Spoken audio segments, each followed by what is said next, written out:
Why, there's a huge collection of vintage cars stored in the middle of the desert, except Warabs are kept secret. He himself takes care to conceal where he lives. Having been forced to move several times because of safety concerns, I have to be very careful, but I know it's for a good cause, he said.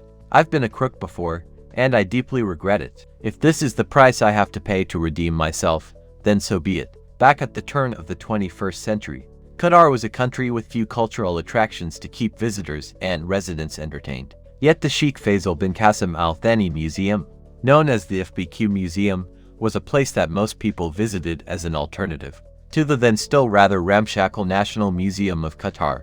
You had to make an appointment and drive out into the desert, getting lost a few times along the way. But then you were welcome to the lush Samriya Farm with a cup of tea and some cake. The highlight was being allowed into a space crammed full with shelves and vitrines holding all sorts of eclectic artifacts from swords to coins. With the odd car, it wasn't necessarily the kind of museum you'd find elsewhere in the world, but it was definitely a sight that needed seeing. Today, it has grown and now claims to be one of the world's largest private museums. It holds over 30,000 items, including a fleet of traditional dhow sailboats and countless carpets. There's also an entire house that once stood in Damascus, Syria. There are archaeological finds dating to the Jurassic Age, ancient copies of the Quran, a section that details the importance of pearling within Qatar's history, and jewelry dating to the 17th century. There are also items from 2022's FIFA World Cup in Qatar, including replica trophies, balls used in the games, entry passes, football jerseys, and even shelves full of slightly creepy dolls and children's plush animals. Some of the more disturbing exhibits include various items of Third Reich paraphernalia in the wartime room and, strangely enough, several showcases of birds' legs with marking rings on them. Basically, whatever you can think of, you have a very good chance of finding it here. Rumor even has it that behind a locked door is a room filled with the late Princess Diana's dresses and other memorabilia, accessible only to a select few visitors. Another door hides a room, no longer open to the public, filled with collectibles of the late Saddam Hussein. The museum's history starts in 1998, when Sheikh Faisal bin Qassim Al Thani opened a building to the public on his farm, some 20 kilometers 12 miles north of Qatari capital Doha.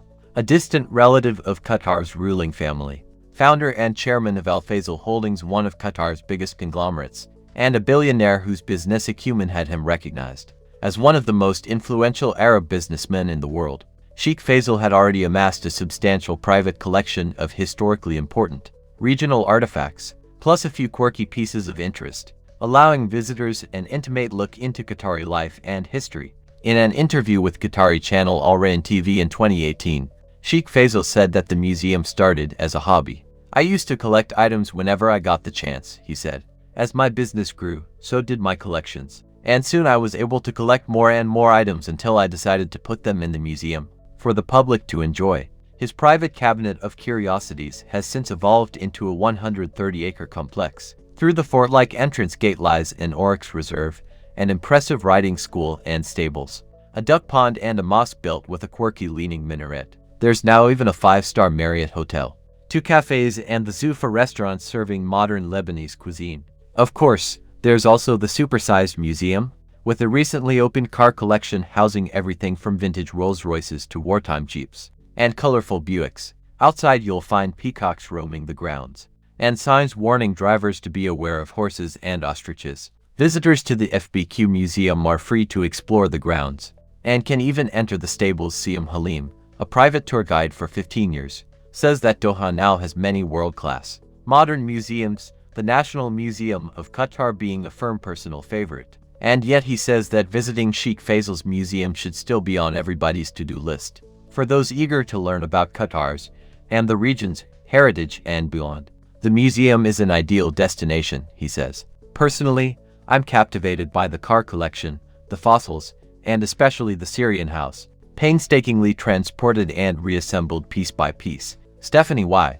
Martinez, a Mexican-American student mobility manager at Texas A&M University in Qatar, likes the museum so much she includes it on all of her itineraries for students visiting from the main campus. In Texas, the guided tours are very detailed, and the collections found at the museum have great variety and so many stories to unfold, she says. Truly, the museum has something to pique everyone's interest. My favorites are the cars and the furniture exhibits showcasing wood and mother-of-pearl details. Definitely one of my favorite museums in Qatar. Every time I visit, I learn something new. Rainer Abreu, from India, also had praise for the unusual and immense collection. Each item has its own story, making the visit even more interesting, he says. It's also impressive to know that Sheikh Faisal started collecting these unique pieces when he was very young. Knowing this makes the museum even more special, as it reflects his lifelong passion for history and culture. It takes time and dedication to truly examine the many collections within the museum, especially since most of them are simply on display without explanation. Eclectic it may be, but it's hard to fault the determination of Sheikh Faisal, who has brought together items that tell the story of Qatar and the Middle East. Sarah Bailey, from the UK, says she visited the museum recently with her family, including 16 and 19-year-old teenagers, and was won over by its sheer eccentricity. Amazing. Loved it. It is a crazy place.